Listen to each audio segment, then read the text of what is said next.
Hello বন্ধুরা, আমি মাম্পি। আমার একটা নতুন ভিডিও নিয়ে তোমাদের সামনে হাজির হয়েছি।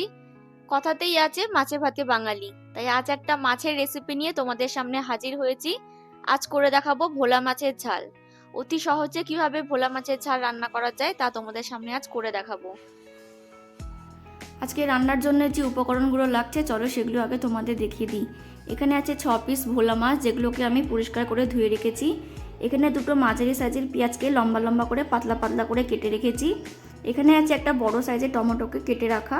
এখানে আছে কালো জিরে, লঙ্কা গুঁড়ো, জিরের গুঁড়ো, হলুদ গুঁড়ো, নুন, ধনেপাতা কুচি আর হচ্ছে কাঁচা লঙ্কা চিরা। এই হচ্ছে আজকে রান্নার উপকরণ। সবার প্রথমে একটা পাত্রের মধ্যে ধুয়ে রাখা মাছগুলোকে নিয়ে নিতে হবে এবং তার মধ্যে নুন আর হাফ চামচ হলুদ দিয়ে হাত দিয়ে প্রতিটা মাছের মধ্যে নুন আর হলুদ ভালো করে মাখিয়ে নিতে হবে, যেন প্রতিটা মাছে খুব ভালো করে মাখানো হয়।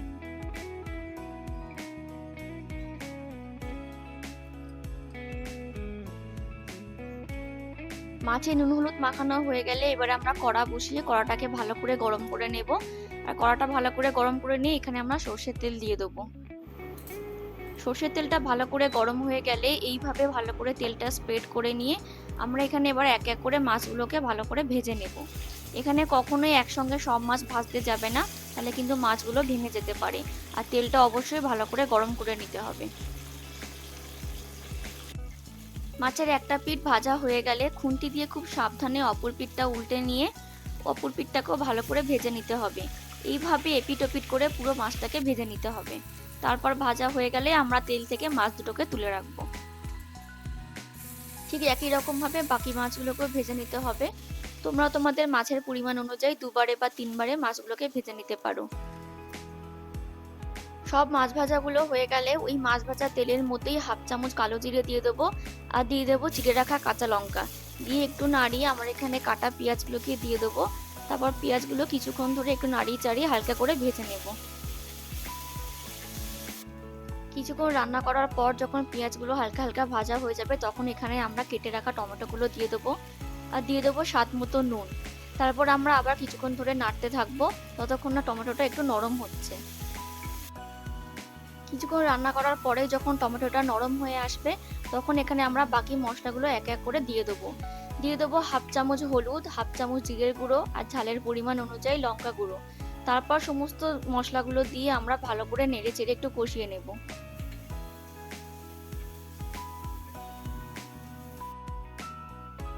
মশলাটা কিছুক্ষণ কষে নেওয়ার পর যখন তেল ছেড়ে দেবে তখন এখানে অল্প করে একটু জল দিতে হবে, যাতে না মশলাটা কড়ার গায়ে লেগে যায়।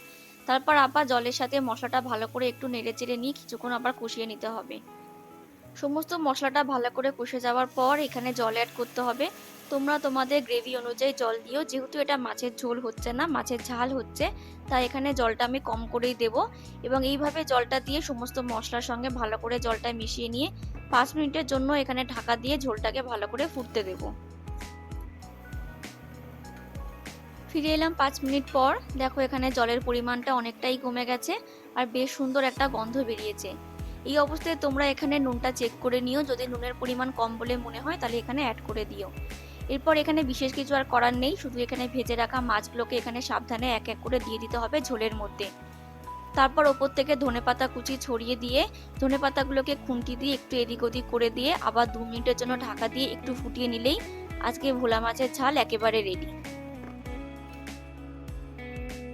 তাহলে দেখো আমাদের আজকের রান্না একেবারে রেডি। কোনো রকম বাটাবুটি ছাড়াই শুধুমাত্র গুঁড়ো মশলার সাহায্যে কিভাবে ভোলা মাছের ঝাল করা যায় তা তোমাদের করে দেখালাম। এইভাবে তোমরা করে দেখো, আশা করি ভালো লাগবে। আমার আজকের রান্নাটা তোমাদের কেমন লাগলো সেটা কমেন্ট করে জানিও, আর ভালো লাগলে একটা লাইক করে দিও আর আমার চ্যানেলটাকে সাবস্ক্রাইব করে দিও।